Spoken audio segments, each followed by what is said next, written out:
Hi, welcome back to another edition of Crafting for Fun. Today I want to show you how I made this quick and easy fall card. It was made using an embossing folder that has words on it, so a word background, and a small leaf stamp from a leaf set that I have, and my scoreboard. Quick and easy to put together, and since there's no sentiment on the front, it's just a fall themed card. You can really make a stack of these and have them on hand for any kind of fall greetings that you need. I did stamp a falling leaf border on the inside, and this is a standard A2 size card. So let me gather my supplies and I'll show you exactly what you need to make a card like this. Oh, before I do that, I do want to mention that if you like this card style, you could easily substitute any of the word background folders. For example, the birthday or the thank you or the Christmas words, and then substitute another image stamp, something like a Christmas ornament or a birthday party hat or a gift or something like that to fill in as focal images. So this card style is very versatile as well. So let me gather those supplies and I'll show you how to make this card. To create today's card, you will need the following items. You'll need a piece of cardstock for your card base that measures 4 1/4 inches by 11 inches. We'll be scoring that in a moment. You'll also need a piece of the same color cardstock that measures 4 by 5 1/4, and this is for a layer on the front of your card, and this color is soft suede. You'll need a piece of cardstock to line the inside of your card, and this is very vanilla, and it is also cut at 4 by 5 1/4. You'll need a piece for your accent band, and this piece is pear pizzazz, and it measures 2 1/4 by 5 1/2. And then you'll need 3 pieces of very vanilla cardstock that measure 1 1/2 by 1 1/2 inches. In addition to that, I'm using an embossing folder, and I hope you can see this. This one is a Doris folder that has all kinds of fall words on it. It starts out by saying fall leaves and fall is in the air. It has harvest and autumn at the bottom and pictures of leaves and acorns. But any similar type embossing folder with words all over it would certainly work. I'm going to be using an image from the Vintage Leaves stamp set by Stampin' Up. I'm going to use this little image here. But any fall leaf image would work just fine, and I'm using Pear Pizzazz ink. In addition to that, you'll need a big shot in order to get your emboss on your card, and you'll need some type of a scoring tool. So let me get set up here and I'll show you how I created this card. I'm going to begin today by doing all of my embossing. So I have my card base piece, and then I have the piece of Pear Pizzazz that measures 2 1/4 by 5 1/2. So on my base card piece, I'm going to put the long edge against the top of my scoring tool, and I'm going to score this at 5 1/2. So when I fold that, I'm going to get a standard A2 size card, but this card will open, it'll have the long edge across the top as it opens, and it will open book style. So that's going to be our card base. And then I'm going to take my Pear Pizzazz piece and I'm going to lay it with the short edge at the top. And I'm going to zoom in with my camera. Hopefully you can get a better view of this. There you go. And what I'm going to do is I'm going to take the smaller end of my stylus. So your stylus has a large end and a small end, and I'm going to take the smaller end of my stylus, and I'm going to hold this paper in place with my thumb very firmly, and I go to the first little tick mark on my scoring board, and I'm going to score down all the way to the end of that piece. Then I'm going to go over to the second little tick mark, and I'm going to score all the way down, and I'm going to do the same thing at the third tick mark. And now what I have, let's see if you can see this.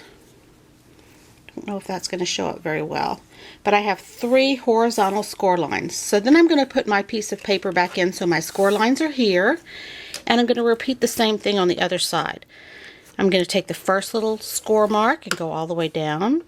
The second one all the way down. And you see I just jumped out of the track and it actually went to the track next to it, which I found is actually okay as long as it's not your last score mark, because you're going to be going back and scoring along that third score track anyway. So as it turns out, my piece is just fine.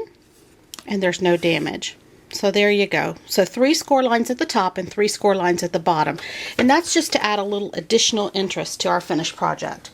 Now let me grab my Big Shot and I'll show you how we continue. I have my regular Big Shot machine here with my multi-purpose platform. And I'm going to open that up so that I'm on tab 1. Tab 1 is the one I use most frequently for embossing. And I'm going to lay that down. Then I'm going to take one clear acrylic cutting pad and put it down on top of my multi-purpose platform. And then I'm going to grab that piece of cardstock that I cut. It's the same color as my base, which is soft suede, and it is cut at 4 by 5 1/4. And I'm going to grab my embossing folder. And I'm going to open my embossing folder up and put that piece of cardstock inside. Now actually, I want the embossed side facing up. So I'm going to lay that on my platform there, and I'm going to take another clear acrylic plate, cover that up, and run it through.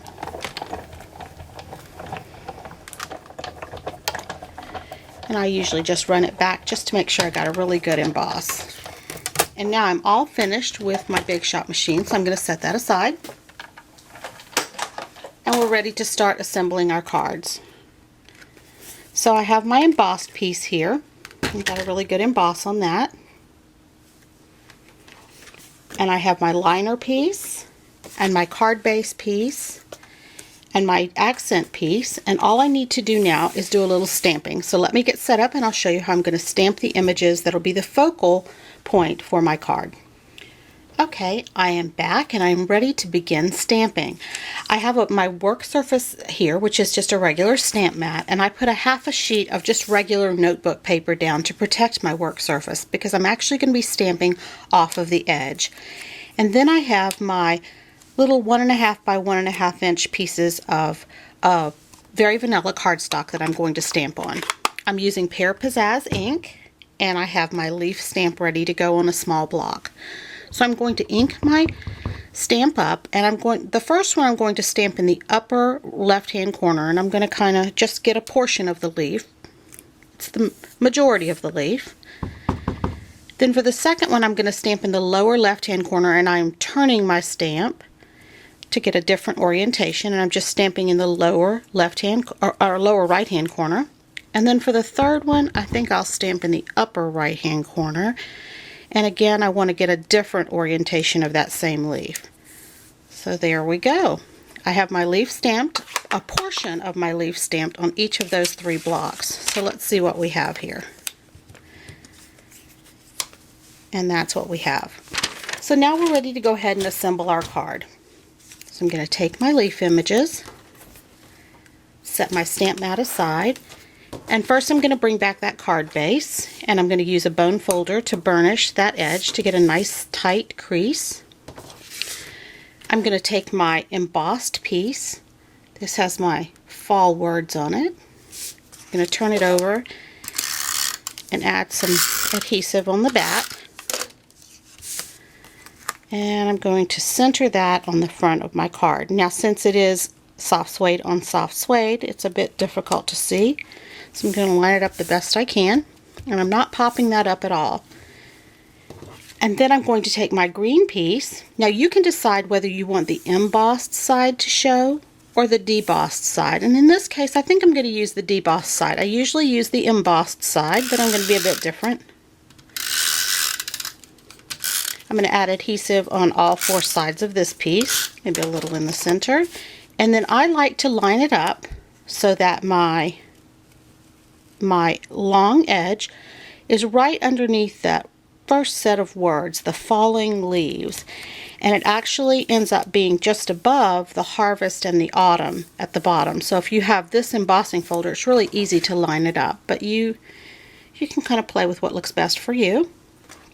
And now I'm ready to adhere my leaves in place. So there's really no rhyme or reason to this. You can use whichever image, first, second, and third that you'd like. I put some adhesive on the back, and I'm lining it up so that the upper edge of my piece lines up with the lowest score mark at the top. And that just makes sure that I have continuity throughout, and I'm leaving about 1/8 of an inch edge on the left-hand side. And I'm going to take the next one and I'm going to line it up with the top edge lines up with the lowest score mark at the top, and again about 1/8 of an inch edge. And I do both ends first and then I try to put the center one in place. So I'm going to take my center one and I'm going to line the top edge up with that score mark, but I'm going to try to leave roughly the same amount of space on both sides. And you can kind of play with this before you snug it in place. And there you go. And you have all 3 of your focal images on your card. Now I'm going to open it up and add the liner to the inside of my card. And I'm just going to center this right inside my card. And it looks like I could trim a little bit there, so I'm going to go back and do that at the end. But I'm going to grab this same stamp that I used on the front of the card and my Pear Pizzazz ink pad, because I'm going to add a little additional detail to the front of my card. And I'm going to use actually a piece of scratch paper again. I'm going to stamp off the edge, so I'm just going to mask this part of the card that I don't want to be stamped on. And I'm going to do a little falling leaf border. Oh, let's see. I might need to mask 2 sides for this, so let me grab a piece of Post-it note as well. So Post-it note and paper this time, just so that I can get both edges protected. And there, I have a little falling leaf border down the edge of my card. And I'm going to grab my scissors and trim. Just trim along this very edge where I can just see a slight overhang. There we go. And now my card is complete. I hope you enjoyed today's project. If you have any questions, just email me at craftingforfun@gmail.com. I hope to see you back here again soon.